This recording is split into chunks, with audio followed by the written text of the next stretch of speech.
Mesdames et messieurs, bonjour et bienvenue dans votre magazine Sanitas. Grande est ma joie de vous savoir nombreux branchés en train de suivre la résolution TV. Chaque année, la RDC observe une semaine consacrée à l'allaitement maternel. Pourquoi cela? Nous allons en parler avec le docteur Hervé Kabouya, à qui nous disons bonjour et bienvenue, docteur. Merci. Vous allez bien, docteur? Ouais, on est bien, ça va. Voilà, docteur, comme je l'avais annoncé au début, chaque année, la RDC observe une semaine consacrée à l'allaitement maternel. Pourquoi cela, docteur?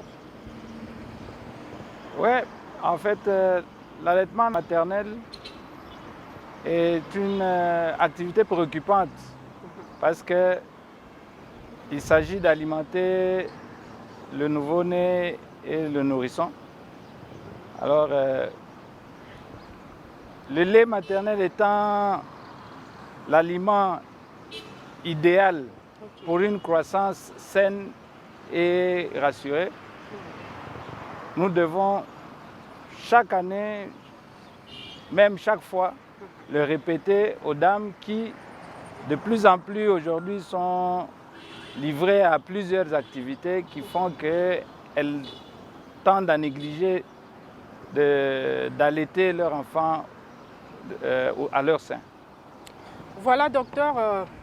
Souvent, vous dites que l'allaitement se prépare bien avant la naissance. Comment vous expliquez ça, docteur? Oui, en fait, vous allez vous rendre compte que dès les premières heures de l'accouchement, on peut avoir déjà un écoulement de lait.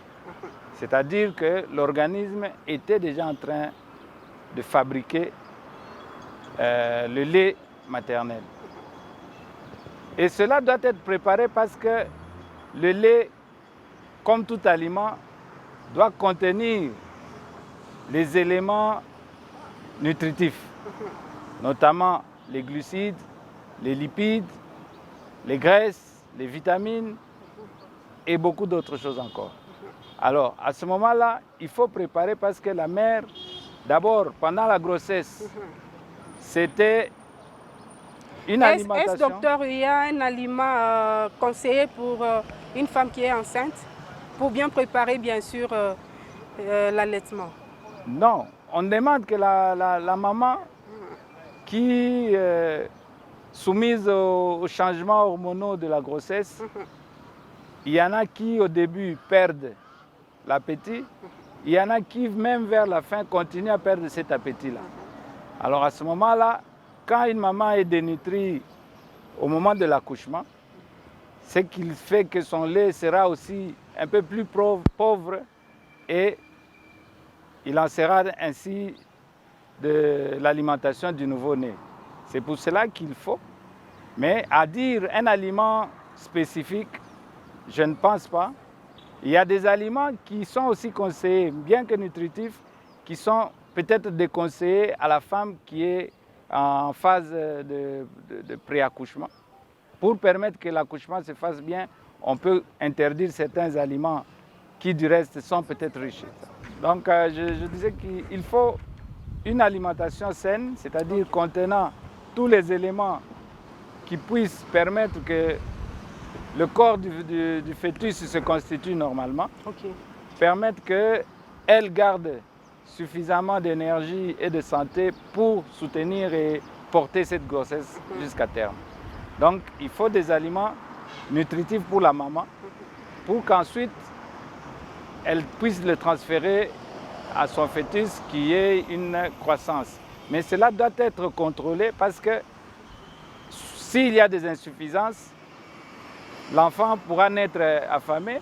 S'il y a des excès, l'enfant pourra naître en surpoids. Et ça, ce n'est pas une bonne santé en termes de poids à la naissance. Merci beaucoup, docteur, pour votre intervention. Docteur, la mère allaite selon le rythme du bébé ou il faut imposer ça à l'enfant? Non, en fait, au tout petit, vous verrez que la fréquence est assez élevée. Donc c'est selon les besoins du nouveau-né que la mère va allaiter et donner le sein. Ok. Parce que le bébé a aussi un point de saturation. Lui, il peut s'arrêter, mais il ne sait pas demander. Donc quand il le demande, quand il le veut, il faut lui donner le sein. Hein? Et quand l'enfant grandit, il y aura besoin d'associer d'autres aliments. Ok. En conséquence, la fréquence d'allaitement va aussi diminuer. Et même les aliments qu'on va ajouter, les compléments sont un peu plus abondants au début et au fur et à mesure que la diversification se fait en largeur, il y a un épouvantail plus large d'aliments que l'enfant peut prendre à ce moment-là. Ok. Vous verrez que les quantités seront diminuées et même à partir de 3-4 mois, on va maintenant soumettre l'enfant à un régime presque imposé. Donc, à C'est-à-dire, 3-4 il y aura des mois. heures d'allaitement, Ok. il y aura des heures de biberon, etc. Qu'en est-il des compléments, docteur? Les compléments, comme je vous ai dit, le lait du sein maternel est l'aliment le plus idéal parce que équilibré. D'abord, de par sa constitution.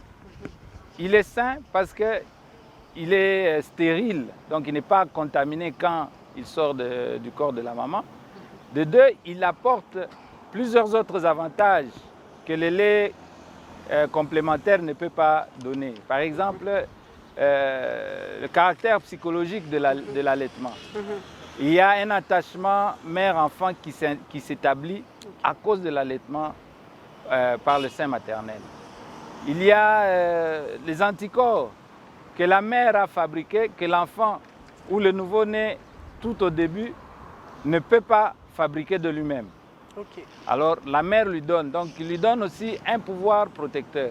Alors les compléments que nous avons sur le marché sont en train de plus en plus d'approcher la qualité du lait de sein, mais la nature elle est telle qu'elle est et l'artificiel garde toujours ses imperfections.